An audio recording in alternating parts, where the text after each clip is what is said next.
Donc voilà, je reprends où j'en étais. Il y a eu une panne de boule de cristal, c'est-à-dire que le ciel avec le brouillard, le ciel n'a pas su communiquer avec ma boule de cristal et donc ça coupe. Ça coupe tout de suite. Donc on avait déjà pas mal avancé. Donc la deuxième humeur de l'année sur les trois, on parlait donc de faire votre chien, votre chienne, deux pattes par terre, deux pattes en l'air, euh, tel un gobelin. Et alors on peut voir que vous aurez le feu dans les mains, quoi.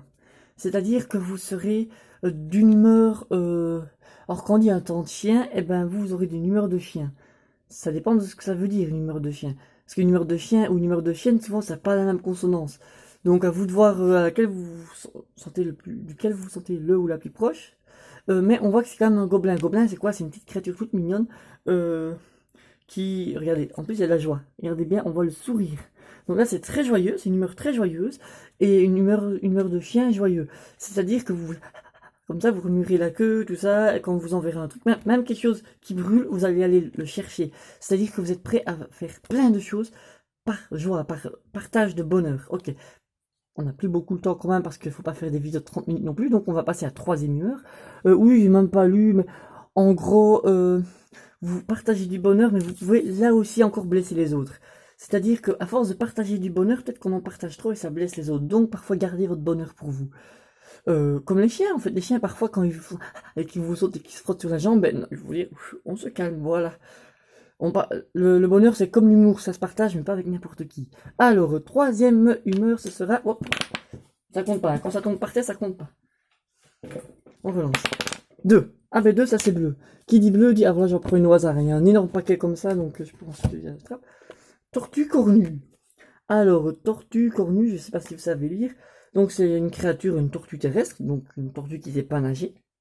Elle n'aime les visiteurs qu'à l'heure du repas.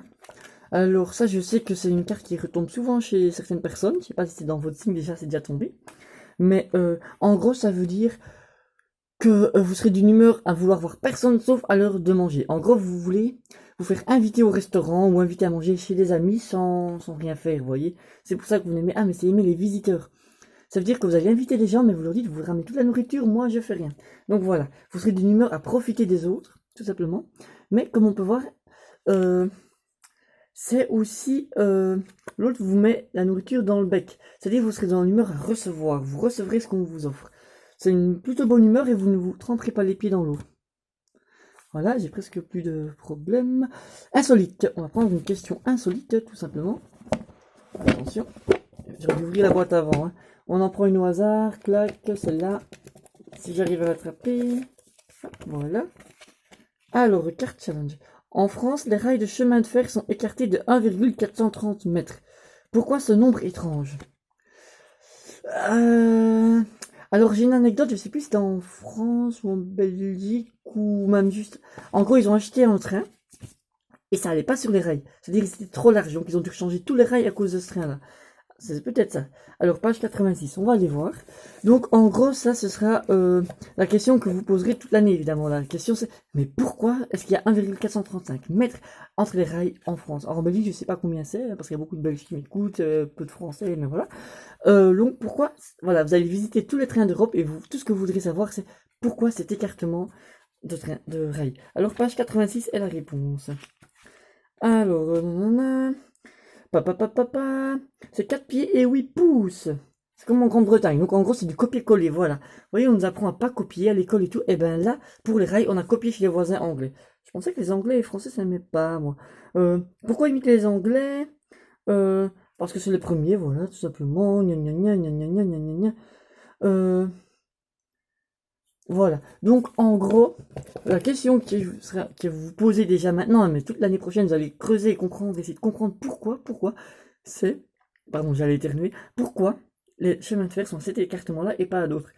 Et donc, vous n'hésiterez pas. Alors, ça peut être dangereux, je sais, c'est pour ça que j'en rigole, mais après, il faut bien, voilà, c'est mortel, mais il faut chercher.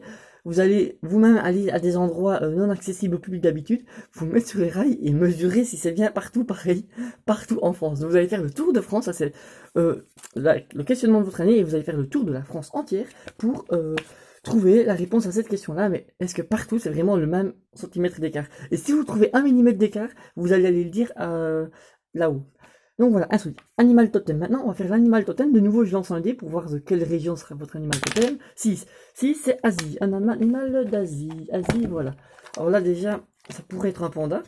Après, le panda, voilà, c'est parce que c'est un carnivore qui mange pas de viande, donc il tombe malade. Vous avez le léopard. Alors,